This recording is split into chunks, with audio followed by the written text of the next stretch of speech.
فتح ہوئی نہیں، یہ صلح ہوئی، وہ بھی دب کے صلح ہوئی تھی، لیکن اللہ فرما رہا ہے روشن فتح ہو گئی، آپ کی کھلی فتح ہے۔ جب واپس آئے مدینہ طیبہ میں، ایگریمنٹ کا مسئلہ کیسا ہوتا ہے آپ کو اچھی طرح سے معلوم ہے، دو میں سے کوئی بھی اگر ایگریمنٹ توڑا تو وہ مجرم ہے۔ ہم نے جو ایگریمنٹ پر سائن کیا ہے اس پر ہم کو پابندی کے ساتھ عمل کرنا ہوگا۔ ہوا یہ کہ مکہ والوں نے جو ایگریمنٹ اپنی مرضی سے لکھایا تھا انہی لوگوں نے سب سے پہلے توڑ دیا، انہی لوگوں نے توڑ دیا کہ ایک جماعت حضور صلی اللہ علیہ وسلم کی حلیف مدینے کی مکہ میں رہتی تھی، ایگریمنٹ میں یہ بھی تھا کہ مسلمانوں کی حمایت کرنے والی ایک جماعت مکہ میں ہے، اس سے مکہ والے نہیں لڑیں گے، اور مکہ والوں کی حمایت کرنے والی ایک جماعت مدینے میں ہے، ہم ان سے نہیں لڑیں گے۔ لیکن مکہ والوں نے ایگریمنٹ توڑ دیا اور حضور کی جو حلیف جماعت مکہ میں تھی اس سے لڑ بھڑ گئے، ایگریمنٹ ٹوٹ گیا، ختم ہو گیا۔ سارے صحابہ نے کہا یہ جو صلح میں ان لوگوں نے لکھایا تھا اب ختم ہو گیا۔ اب جب ایگریمنٹ ٹوٹ گیا تو اب ہم کو پاور ہے، اختیار ہے کہ اب ہم چڑھائی کریں گے پھر سے تمہارے پاس، پھر سے ہم چڑھائی کریں گے۔ اب یہ ایگریمنٹ ٹوٹنے کے بعد مکہ کے حالات کیا ہو گئے یہ بھی دیکھیں آپ، ان کے خاندانوں میں دراڑیں پڑ گئی، الگ الگ اختلافات، کوئی ایک خاندان ادھر کوئی وہ ایک ادھر، ہزار اختلافات، تو ان کی جو ایک یونٹی تھی وہ بھی ٹوٹ گئی۔ اب کفار و مشرکین کو ڈر لگنے لگا کہ محمد اب ان کی طاقت اور بھی زیادہ ہو گئی ہے، اب چڑھائی کریں گے تو پھر ہم لوگ پسپا ہو جائیں گے۔ یہ سوچ کر کے ابو سفیان مدینے آئے اور مدینے آ کر کے سمجھانے بجھانے کے لیے کہ چلو اس ایگریمنٹ کو رینیو کر لیتے ہیں، پھر سے جو ہو گیا ٹوٹا تھا ٹوٹا، ہم معافی مانگتے ہیں، اس کو رینیو کرتے ہیں۔ کوئی بھی ابو سفیان سے بات کرنے کو مدینے میں تیار نہیں ہے، نہ رسول کریم صلی اللہ علیہ وسلم نے بات کیا نہ صحابہ نے۔ حد ہو گئی، ابو سفیان کی سگی بیٹی ام حبیبہ رضی اللہ تعالیٰ عنہ، وہ حضور کی زوجہ ہیں، باپ کافر ہے، اس وقت ابو سفیان ایمان لائے ہوئے نہیں ہے، ابو سفیان کی بیٹی ام حبیبہ حضور کی زوجہ محترمہ ہے، حضور کے حرم میں ہے۔ ابو سفیان سب کو دیکھ کر بات کر کے اپنی بیٹی کے گھر آئے کہ چلو بیٹی کے گھر جا کر ان کے ذریعے سے حضور سے بات کر لیتے، منا لیتے ہیں کہ ایگریمنٹ پھر سے رینیو کر لیں وہ حدیبیہ والا۔ تو جب وہ گھر میں آئے تو ابو سفیان جیسی گھر میں داخل ہوئے، بستر ایک بچھا ہوا تھا، حضرت ام حبیبہ نے دیکھا باپ آیا تو فوراً وہ بستر کھینچ لیا، نیچے بیٹھو، بستر کھینچ لیا۔ ابو سفیان رئیس مکہ رئیس قریش بھی ہے، تو پوچھا کہ بیٹی یہ بستر یہ کیوں کھینچ لیا؟ کہا یہ رسول اللہ کا بستر ہے، اس پر ناپاک لوگ نہیں بیٹھ سکتے ہیں۔ اللہ اکبر، کفر کی نجاست تمہارے ساتھ ہے، شرک کی غلاظت تمہارے ساتھ ہے، اور یہ رسول اللہ کا پاک بستر ہے، اس پر میں کسی کو نہیں بیٹھنے دیتی۔ کیسا ان کا ایمان تھا، اپنے باپ کو رسول کے بستر پر نہیں بیٹھنے دی۔ یہی تو مسلک اعلی حضرت ہے کہ نبی سے ہو جو بیگانہ اسے دل سے جدا کر دیں۔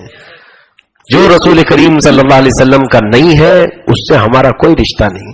دشمن احمد پہ شدت کیجیے، ملحدوں کی کیا مروت کیجیے، غیظ میں جل جائیں بے دینوں کے دل، یا رسول اللہ کی کثرت کیجیے۔ شرک ٹھہرے جس میں تعظیم نبی، اس برے مذہب پہ لعنت کیجیے۔ یہ اعلی حضرت کا پیغام ہے۔ خیر ابو سفیان نے بہت منایا لیکن ایگریمنٹ دوبارہ رینیو نہیں ہوا، واپس چلے گئے۔ اب یہ 7ویں ہجری، ایک سال بھی نہیں ٹکا، ایک سال بھی نہیں ہوا، صلح ہوئی تھی، اور اس کے دوسرے سال میرے آقا صلی اللہ علیہ وسلم نے صحابہ کو بلایا، چلو کون کون عمرے کے لیے نکل رہا ہے؟ سارے صحابہ جمع ہوئے۔ اس وقت 10,000 صحابہ تھے، 1400 تو صلح میں تھے، اس سال 10,000 تھے۔ اب کی بار جو احرام پہن کر جو جوش تھا صحابہ کا، اب ان کے پاس سارے تیاریاں تھیں۔ اب جیسی ہی خبر ملی مکہ والوں کو تو وہ جان بچا کے ادھر ادھر بھاگ رہے تھے، نہ راستہ روکنے والا کوئی تھا، کیونکہ خاندانوں میں بھی وہاں اختلاف چل رہا تھا اور وہ غلطی پر تھے، ایگریمنٹ انہوں نے توڑا تھا۔ رسول کریم صلی اللہ علیہ وسلم اس شان سے آئے کہ کوئی جنگ نہیں، کوئی قتل و قتال نہیں، سیدھے مکہ مکرمہ میں 10,000 صحابہ کی فوج داخل ہو رہی ہے، سارے داخل ہوئے بڑی شان کے ساتھ۔ جو مولا نے فرمایا تھا لَتَدْخُلُنَّ الْمَسْجِدَ الْحَرَامَ اِنشَاءَ اللَّهُ آمِنِينَ. اللہ نے وہ سچ کر دکھایا. اے محبوب آپ امن و امان کے ساتھ مسجد حرم میں ضرور داخل ہوں گے. حضور یہ پڑھتے جا رہے تھے اور حرم پہ داخل ہو رہے تھے. صحابہ کرام واقعی اس وقت جو داخل ہوتے ہیں، روایت میں ہے کہ صحابہ کرام رضوان اللہ تعالی علیہ مجمعین کہتے ہیں ہم نے سوچا بھی نہیں تھا کہ زندگی میں دوبارہ کبھی ہمارے اصلی وطن میں ہمیں آنے کا موقع ملے گا. وہ کبھی مکہ کی دیواریں چومتے، کبھی وہاں کی مٹی کو دیکھتے، ہر چیز کو دیکھ کر مولا کا شکر بجا لاتے. اور مولا قدیر و جبار قادر ہے ہر چیز کو لوٹانے پر. جب مکہ مکرمہ آئے، اب دیکھیں میرے آقا صلی اللہ علیہ وسلم کی رحمت کاملہ یہاں پر حرم پاک میں سب کو جمع کیا.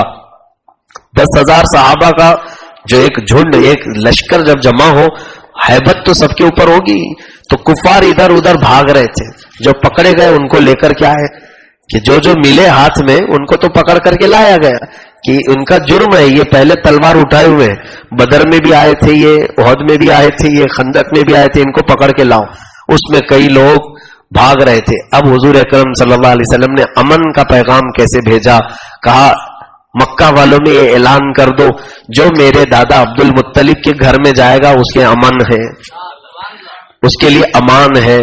اور پھر حضور نے اپنے چند گھروں کا ذکر کیا. کہا اس میں جو آئے، حرم کے اندر جو آئے اس کے ساتھ کوئی قتال نہیں ہوگا.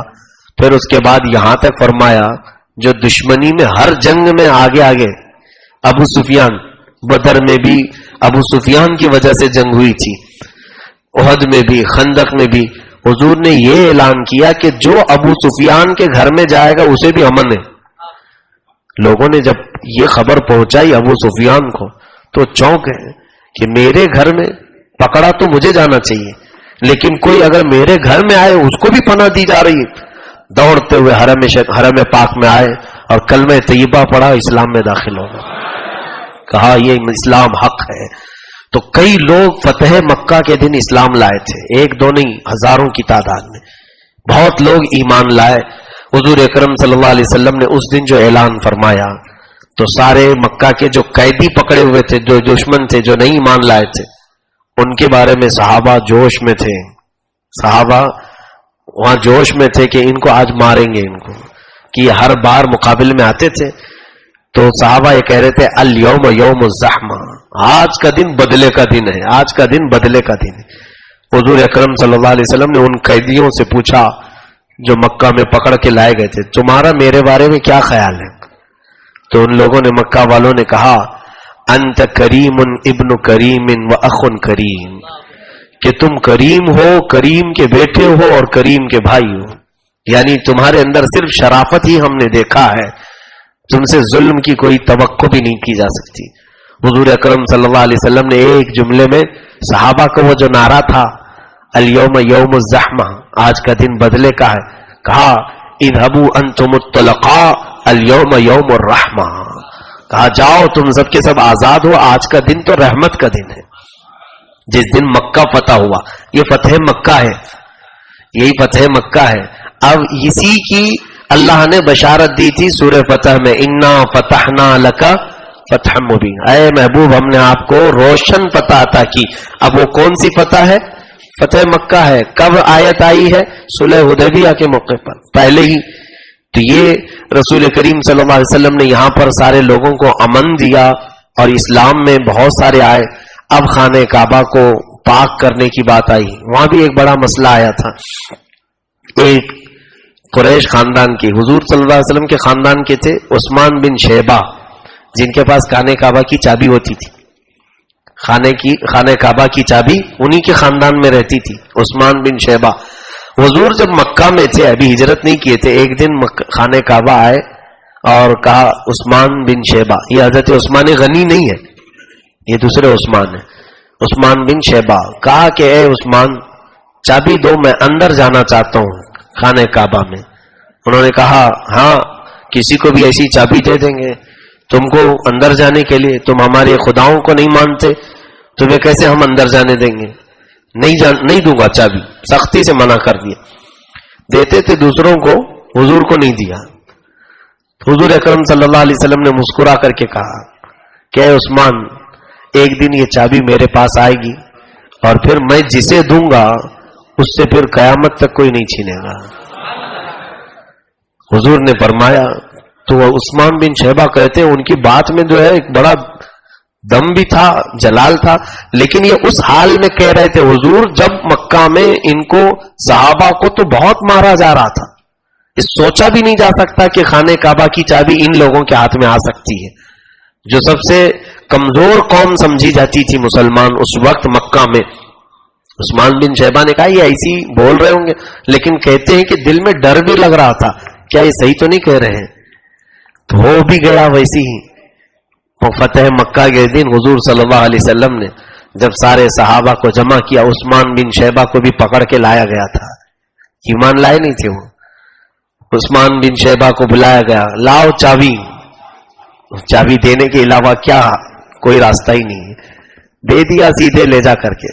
حضور صلی اللہ تعالی علیہ وسلم نے فرمایا عثمان کیا میں نے نہیں کہا تھا کہ ایک دن یہ چابی میرے ہاتھ میں آئے گی. اس چابی سے میرے آقا صلی اللہ علیہ وسلم نے خانہ کعبہ کا دروازہ کھولا, اندر خود داخل ہوئے, جتنے انہوں نے بتوں کو سڑایا تھا اندر سب کو پاک کیا, سب کو نکال کر کے گرایا. جتنا شرک و کفر اندر یہ لوگ کرنے کی کوشش کرتے تھے وہ سارے خانہ کعبہ کو حضور صلی اللہ علیہ وسلم نے بتوں سے پاک کر دیا. بڑے بڑے جو بت تھے حضور صلی اللہ تعالی علیہ وسلم اوپر تک ہاتھ لگا کر کے ان کو گراتے تھے, اور دیواروں پر جو تصویریں انہوں نے بنائی تھی وہ سب کو حضور نے مٹایا.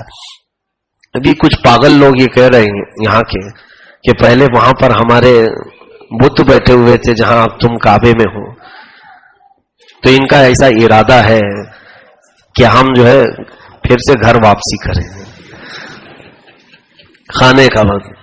تو ہم تو کہتے ہیں جاؤ, ہمارا اس میں کیا ہے, نہ ہم خانہ کعبہ کے متولی ہیں نہ ہمارے اندر میں خانہ کعبہ ہے, بڑا شوق ہے, جاؤ سعودی جاؤ, ویزا بھی آپ کو ملتا ہے, جاؤ اور ایک چھوٹا سا ننا سا بت لے کر کے جاؤ, ہو سکے تو بٹھا کر کے آنے کی کوشش کرو, پھر انجام آپ کو خود ہی پتا چل جائے گا. اللہ رب العزت اب خانہ کعبہ کی حفاظت خود فرمائے گا. اب رب ذوالجلال قیامت تک خانہ کعبہ کو آلائشوں سے پاک رکھے گا, کیونکہ پہلے جو ہو چکا تھا وہ ہو گیا, ناپاک کچھ دوسرے لوگوں نے کیا تھا, لیکن اب بات رسول پاک کے ہاتھ کی ہے. پاک کس کے ہاتھ سے ہوا ہے؟ رسول پاک کی. اب لاج رکھنی ہے میرے نبی کے ہاتھ کی, اب وہ ناپاک نہیں ہوگا, یہ میرا یقین ہے.